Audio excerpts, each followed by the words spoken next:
കനത്ത പ്രതിപക്ഷ പ്രതിഷേധങ്ങൾക്കും ഭരണപക്ഷ ബഹളങ്ങൾക്കുമൊടുവിൽ പരീക്ഷാ ഭേദഗതി ബില്ല് ലോക്സഭ ശബ്ദ വോട്ടോടെ പാസാക്കിയിരിക്കുന്നു. പരീക്ഷകളിലെ ക്രമക്കേടുകൾ തടയുന്നതിനും കുറ്റക്കാർക്ക് കടുത്ത ശിക്ഷയും പിഴയും ഉറപ്പാക്കുന്നതിനുമുള്ള സുപ്രധാന ബില്ലാണിത്. എന്നാൽ ഈ ബില്ലിന്റെ ചർച്ചകളും പാസാക്കലും യാതൊരുവിധ സാധാരണ രീതിയിലല്ല മുന്നോട്ടു പോയത് എന്നത് ശ്രദ്ധേയമാണ്. ലോക്സഭയിൽ ഇന്ന് അങ്ങേയറ്റം പ്രക്ഷുബ്ധമായ അന്തരീക്ഷമാണ് ഉണ്ടായത്. പ്രതിപക്ഷ നേതാവ് രാഹുൽ ഗാന്ധിക്ക് സംസാരിക്കാൻ അവസരം നിഷേധിച്ചുകൊണ്ട് സർക്കാർ സഭയിൽ ബിൽ പാസാക്കുകയായിരുന്നു എന്നാണ് പ്രതിപക്ഷത്തിന്റെ പ്രധാന ആരോപണം. വിദ്യാർത്ഥി സമരങ്ങൾക്ക് നേരെ രാജ്യത്തിന്റെ വിവിധ ഭാഗങ്ങളിലുണ്ടായ പോലീസ് അതിക്രമങ്ങളും കേന്ദ്ര സർക്കാരിന്റെ നയങ്ങളും സഭയെ അക്ഷരാർത്ഥത്തിൽ പ്രകമ്പനം കൊള്ളിച്ചു. പരീക്ഷാ ഭേദഗതി ബില്ലിന്റെ ചർച്ചകൾക്കിടയിലാണ് രാജ്യവ്യാപകമായി നടക്കുന്ന വിദ്യാർത്ഥി സമരങ്ങളും അതിനെതിരെയുള്ള പോലീസ് നടപടികളും സഭയിൽ വലിയ രീതിയിൽ ചർച്ചയായത്. രാജ്യത്തിന്റെ പല ഭാഗങ്ങളിലും വിദ്യാർത്ഥികൾക്ക് നേരെ നടക്കുന്ന അതിക്രമങ്ങൾ ചൂണ്ടിക്കാണിച്ചുകൊണ്ട് പ്രതിപക്ഷ നേതാവ് രാഹുൽ ഗാന്ധി നടത്തിയ പരാമർശങ്ങൾ സഭയിൽ വലിയൊരു കൊടുങ്കാറ്റിനാണ് തിരികൊളുത്തിയത്. രാജ്യത്ത് വിദ്യാർത്ഥി സമരങ്ങൾക്ക് നേരെ നടന്ന പോലീസ് വെടിവയ്പ്പുകൾക്ക് പിന്നിൽ കേന്ദ്ര സർക്കാരിന്റെ ഉന്നത ഇടപെടലുകളുണ്ടെന്നാണ് രാഹുൽ ഗാന്ധി ആരോപിച്ചത്. ഇതിലേറ്റവും ഗുരുതരമായ ആരോപണം കേന്ദ്ര ആഭ്യന്തരമന്ത്രി അമിത്ഷായ്ക്ക് നേരെയായിരുന്നു. വിദ്യാർത്ഥികൾക്ക് നേരെ വെടിവയ്ക്കാൻ നേരിട്ട് നിർദ്ദേശം നൽകിയത് ആഭ്യന്തരമന്ത്രി അമിത്ഷായാണെന്നായിരുന്നു രാഹുൽ ഗാന്ധിയുടെ വാക്കുകൾ.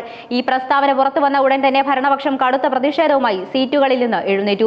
സഭ പ്രക്ഷുബ്ധമായി.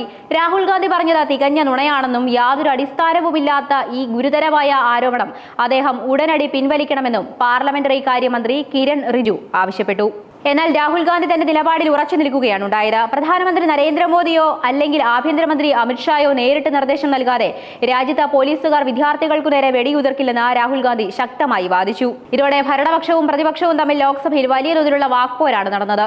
ബഹളം മൂലം സഭയുടെ നടപടികൾ തുടരാൻ കഴിയാത്ത സാഹചര്യം വരെ സംജാതമായി. വെടിവയ്പ് ആരോപണത്തിന് പുറമെ രാഹുൽ ഗാന്ധി നടത്തിയ മറ്റൊരു പരാമർശവും ലോക്സഭയെ കലുഷിതമാക്കി.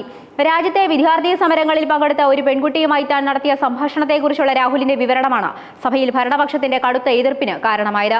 രാഹുൽ ഗാന്ധി ഇഡിയറ്റ് എന്ന വാക്ക് ഉച്ചരിച്ചതിന് പിന്നാലെ ഭരണപക്ഷ ബെഞ്ചുകളിൽ നിന്ന് വലിയ രീതിയിലുള്ള ബഹളവും പ്രതിഷേധവും ഉയർന്നു.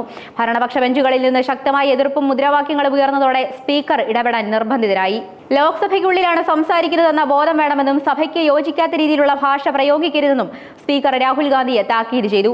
അന്തസ്സുള്ളതും മാന്യവുമായ ഭാഷ മാത്രമേ സഭയിൽ ഉപയോഗിക്കാവൂ എന്ന് സ്പീക്കർ കർശന നിർദ്ദേശവും നൽകി. എന്നാൽ താൻ ആരെയും അത്തരത്തിൽ വ്യക്തിപരമായി വിളിച്ചിട്ടില്ലെന്നും താൻ സംസാരിച്ചത് താൻ നടത്തിയ ഒരു സംഭാഷണത്തിനെ കുറിച്ച് മാത്രമാണെന്നും രാഹുൽ ഗാന്ധി വിശദീകരിച്ചു. ഇതിനിടയിൽ ഇടപെട്ട കേന്ദ്രമന്ത്രി കിരൺ റിജിജു പ്രതിപക്ഷത്തിരിക്കുന്നയാൾ ഒരു രാജ്യത്തിന്റെ പ്രധാന പ്രതിപക്ഷ നേതാവാണെന്ന കാര്യം രാഹുൽ ഗാന്ധി ഓർക്കണമെന്ന് ഓർമ്മിപ്പിച്ചു. പ്രതിപക്ഷ നേതാവിന്റെ പദവിക്കും അന്തസ്സിനും നിരക്കാത്ത രീതിയിലാണ് രാഹുൽ സംസാരിക്കുന്നതെന്നും മന്ത്രി കുറ്റപ്പെടുത്തി. ഈ വാക്പോരുകൾ സഭയുടെ അന്തരീക്ഷം കൂടുതൽ വഷളാക്കുകയാണ് ഉണ്ടായത്. ഈ കൊടും ബഹളങ്ങൾക്കും വാക്പോരുകൾക്കുമിടയിലാണ് സർക്കാർ തങ്ങളുടെ പ്രധാന അജണ്ടയായ പരീക്ഷാ ഭേദഗതി ബില്ലിന്റെ നടപടികളിലേക്ക് കടന്നത്.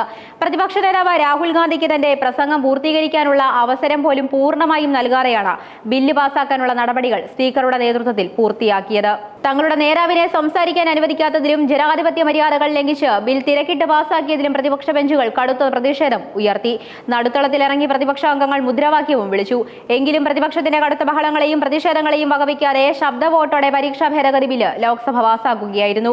പരീക്ഷാ ക്രമക്കേടുകൾ തടയുക എന്ന ലക്ഷ്യത്തോടെ കൊണ്ടുവന്ന ഈ നിയമനിർമ്മാണം രാജ്യവ്യാപകമായി വലിയ ചർച്ചകൾക്ക് വഴിവെച്ചിരിക്കുകയാണ്. എന്നാൽ ബിൽ പാസാക്കിയ രീതിയും സഭയിൽ ഉയർന്ന ഗുരുതരമായ രാഷ്ട്രീയ ആരോപണങ്ങളും വരും ദിവസങ്ങളിൽ പാർലമെന്റിനകത്തും പുറത്തും വലിയ രാഷ്ട്രീയ പോരാട്ടങ്ങൾക്ക് കാരണമാകുമെന്നത് ഉറപ്പാണ്. അങ്ങനെ അത്യന്തം നാടകീയമായ രംഗങ്ങൾക്കാണ് ലോക്സഭ സാക്ഷ്യം വഹിച്ചത്. ഒരു വശത്ത് പരീക്ഷാ ഭേദഗതി ബില്ല് പാസാക്കിക്കൊണ്ട് സർക്കാർ തങ്ങളുടെ നിയമനിർമ്മാണ നടപടികൾ മുന്നോട്ട് കൊണ്ടുപോയപ്പോൾ മറുവശത്ത് വിദ്യാർത്ഥി സമരങ്ങളും പോലീസ് അതിക്രമങ്ങളും സംബന്ധിച്ച് പ്രതിപക്ഷം സർക്കാരിനെതിരെ അടിയന്തര പ്രതിരോധം തീർത്തു. ആഭ്യന്തരമന്ത്രിക്കെതിരെയുള്ള രാഹുൽ ഗാന്ധിയുടെ വെടിവയ്പ് ആരോപണവും തുടർന്നുണ്ടായ ഇഡിയറ്റ് പരാമർശവും പാർലമെന്റ് ചരിത്രത്തിലെ തന്നെ ചൂടേറിയ ചർച്ചകളിലൊന്നായി മാറി. ബില്ലിന്റെ ഉള്ളടക്കത്തെക്കാൾ ഉപരിയായി ഭരണ പ്രതിപക്ഷ കക്ഷികൾ തമ്മിലുള്ള രാഷ്ട്രീയ പോരിനാണ് ലോക്സഭ യഥാർത്ഥത്തിൽ വേദിയായത്.